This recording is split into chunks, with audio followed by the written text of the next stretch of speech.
There's a moment in your life, maybe you remember it, maybe you've been living inside it, where you look around and realize you have nobody to call. No text waiting back, no gathering you're invited to. The phone stays silent and the calendar stays empty, and something inside you whispers that something must be wrong with you. But what if I told you that silence might be the clearest signal you're doing something most people are too afraid to do? What if being alone isn't a failure at all? What if it's the first sign of power? Let me tell you about a man who sat in a prison cell 500 years ago, surrounded by enemies, completely abandoned by the people who once flattered him at dinner parties. His name was Machiavelli, and he wrote something that would outlive every king who mocked him. He wrote, "The prince must know how to disguise his nature well, and how to be a great liar and hypocrite." Now, most people read Machiavelli and think he's teaching them how to manipulate others. That's what the word Machiavellian has come to mean: cunning, scheming, willing to do whatever it takes to get ahead. But that's a superficial reading. What Machiavelli was really describing is something far more disturbing. He was describing the world as it actually is. And once you see what he saw, you'll never look at crowds, friendships, or belonging the same way again. And if you here's where it gets strange, most people believe that connection is natural, that humans are meant to live in groups, that isolation is a wound, that if you're alone, something must be broken inside you. This is the story we've been told since childhood. But Machiavelli looked at human beings and saw something different. He saw animals who would devour you the moment you showed weakness. He saw creatures whose loyalty lasted only as long as you were useful. He saw that the desperate need to belong is actually the most dangerous trait a person can have, because it makes you predictable, controllable, and ultimately disposable. Think about the last time you did something you knew was wrong simply because you didn't want to be left out. Think about the last time you swallowed your own opinion to keep peace with a group. Think about the last time you tolerated behavior from someone that you would never accept from yourself, because losing them felt worse than the compromise. That's not connection. That's a trap tool. Now, let me tell you about a situation that happens in every workplace, in every family, in every social circle, often without anyone noticing the mechanics at play. Imagine someone gets promoted above their peers. Maybe it's you. Maybe it was someone you know. Immediately, something shifts. The people who used to grab lunch with this person start keeping distance. The group chats become quieter. Invitations to after work gatherings suddenly stop arriving. What happens next is where most people lose themselves. They try to win the group back. They downplay their success. They start making jokes about how the promotion isn't that big of a deal. They bring donuts to the office, hoping to buy back the belonging they once had. They apologize for winning. And here's what Machiavelli would tell you: every single one of those moves signals weakness, not just to others, but to yourself. You're teaching your own nervous system that your position is illegitimate. You're teaching the world that you can be negotiated with. And the result is always the same. The people who abandoned you will sense the opening, and they'll come back. But now they know exactly how to use you. They know you'll sacrifice your own advancement to feel included. They know you're not actually dangerous. This is the paradox at the heart of human power. The more you need others, the less they respect you. The less you need them, the more they gravitate toward you. Here's what most people never realize about the people who seem to have it all: the connections, the networks, the endless social invitations. Ask yourself how many of those relationships are real, not performative, not transactional, not built on the silent understanding that we help each other out, but actual, where the other person would risk something for you with no expectation of return. Now ask yourself, how many of those people would abandon you the moment you stop being useful? The answer, if you're honest, is terrifying. And here's the uncomfortable truth Machiavelli understood: almost all human connection operates on this transactional basis. Not because people are evil, but because survival is the deepest human instinct. And in a world that rewards power, alignment is the safest strategy. People cluster around those who can protect them, provide for them, elevate them. When that utility fades, so does the crowd. This doesn't mean all relationships are fake.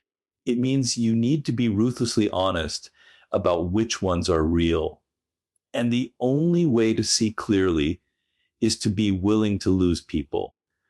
There's a reason successful people so often describe themselves as lonely. It's not humble bragging. It's not an invitation for sympathy. It's an observation about what happens when you stop performing the rituals of belonging. When you stop attending the gatherings you don't enjoy. When you stop answering calls from people who drain you. When you stop pretending to care about things that don't matter to you. And when you start making decisions based on your own vision rather than the group's expectations. What happens is the noise clears. And in that silence, you hear something you've been avoiding for years. Your own voice. You see, the need to belong is so powerful that it actually drowns out your own instincts. You're not just choosing between connection and solitude.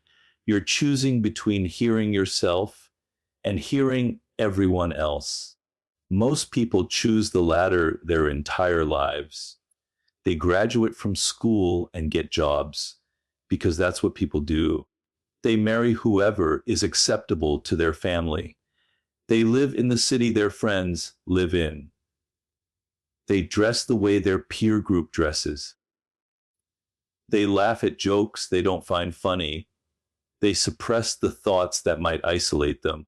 And eventually, so gradually they never notice, they disappear, not physically, but internally. They become a reflection of everyone else's expectations, with no original thought, no authentic desire, no self that belongs only to them. This is what Jung would call a loss of individuation, the death of the true self in service of the collective. And it's the most common tragedy nobody talks about. But here's where Machiavellian wisdom becomes not just interesting, but practically essential. You cannot simply withdraw from the world. That's not what I'm suggesting. Machiavelli wasn't a hermit. He was a political operator who understood power deeply. His insight isn't about rejecting people. It's about understanding why people do what they do so you can navigate relationships without being destroyed by them. The first principle is this: never mistake popularity for power. Watch how people behave, not how they perform. The person who is always surrounded by friends might be the most insecure person in the room, desperately performing likability because they cannot tolerate their own company. The person who sits alone might be the most dangerous because they've already made the calculation that they don't need you. And this is why so many powerful people are underestimated. They don't perform the rituals of connection. They don't laugh too loud at parties. They don't pad their sentences with meaningless affirmations. They walk into rooms with a kind of calm that makes other people nervous, not because they think they're better than everyone, but because they genuinely don't need anything from anyone in that room. And that needlessness is exactly what creates the space for real power. Now, let me tell you something that will make you uncomfortable. The reason most people struggle to be alone isn't that they love connection, it's that they're terrified of themselves. They fear what they'll find if there's no distraction, no notifications, no friend's voice filling the silence. Because in that silence, every wound they've been avoiding surfaces. Every question they've been refusing to ask becomes impossible to ignore. Every hollow relationship they've been maintaining reveals itself as the coping mechanism it really is. The ability to be alone is actually the ability to face your own interior without fleeing. And that is rare. Most people would rather be miserable in a crowd than face themselves in a room alone. They'd rather complain about their lives to people who don't care than sit quietly and ask themselves what they actually want. They'd rather be approved of than be honest. This is why Machiavelli's insight about the prince, that he must know how to disguise his nature, is really about something deeper. It's about the gap between what you show the world and what you actually are. Most people live their entire lives on the surface of that gap, never descending into the depths of their own psychology. They wear the mask so long they forget there's a face underneath. But if you want power, not the superficial kind, but the real kind that allows you to live according to your own values, you have to be willing to take the mask off. And that requires solitude. Here's a practical insight that most people never learn until it's too late. When you stop chasing belonging, something strange happens. The people who are genuinely compatible with you start appearing. Not because you went looking for them, but because you created the space for authentic connection by no longer accepting counterfeit connection. Think about it. When you were desperate to be liked, what kind of people attracted? Usually other desperate people, or people who sensed your need and understood they could exploit it. But when you genuinely don't care whether someone likes you, something shifts. You're not performing anymore. You're not adjusting your personality to find common ground. You're simply existing as yourself. And the relationships that form from that place are fundamentally different. They're based on actual resonance rather than mutual need. And this is the paradox. To find real connection, you must first be willing to be alone. You must demonstrate to yourself and to the world that you can survive without them. Only then do relationships become optional rather than desperate, and optional relationships are the only relationships worth having. Let me tell you about another pattern you'll start to recognize once you understand what Machiavelli saw. Watch how people treat those they perceive as below them versus those they perceive as above them. The same person who laughs warmly at their boss's jokes might barely acknowledge the waiter. The same person who posts endless photos with their squad might ignore a text from someone who can't do anything for them. The same friend who swears they do anything for you might disappear the moment you go through something that doesn't directly affect them. These aren't bad people necessarily. They're human animals operating on survival instinct. They gravitate toward power because power provides safety. They withdraw from vulnerability because vulnerability signals weakness. And this is exactly why being alone is so powerful. It signals that you don't need their power, which paradoxically makes you seem more powerful than you actually are. But here's what they don't teach you in any self-help book. This behavior is mirrorable. You can use the same logic, not to manipulate, but to protect. When you understand that most people are unconsciously calculating your usefulness at every moment, you stop taking their behavior personally. You stop being hurt when someone you thought was a friend suddenly has less time for you. You stop being surprised when the person who swore loyalty disappears when you need them most. You see the pattern. You've always seen the pattern. You simply chose to ignore it because acknowledging it would have meant acknowledging your own vulnerability. Machiavelli would tell you, acknowledge it. Use it not to become cruel, but to become clear. The goal isn't to trust no one. The goal is to know exactly who you're trusting and why. T2. Now I want to bring this back to that original feeling, the one that made you click on this video, the one that might be making you uncomfortable right now, the feeling of being alone. Maybe you came here because you're in that season. Maybe you're in a crowd right now, but feel more alone than you've ever felt. Maybe you've been wondering if something is wrong with you because you don't fit in, can't relate, feel like you're watching the world through a window. Let me tell you what Machiavelli would say. He would say, the fact that you can ask that question, the fact that you're questioning whether your isolation is a flaw rather than a gift, means you're further along than you think. Most people never question the matrix. They simply absorb whatever version of reality is handed to them. They form their opinions from group consensus, derive their self-worth from social approval, and make their decisions based on what others might think. But you're sitting with the discomfort.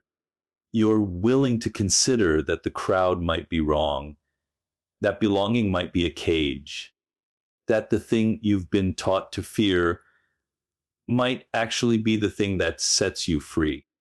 That willingness to sit alone with an uncomfortable question, that's not weakness. That's the beginning of power. Let me tell you what happens when you fully accept this truth. You stop apologizing for your ambition.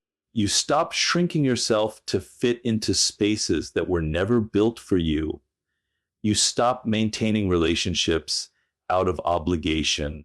You start making decisions based on what you actually want, not what will make you liked, not what will keep you safe, but what will make you become who you're capable of becoming.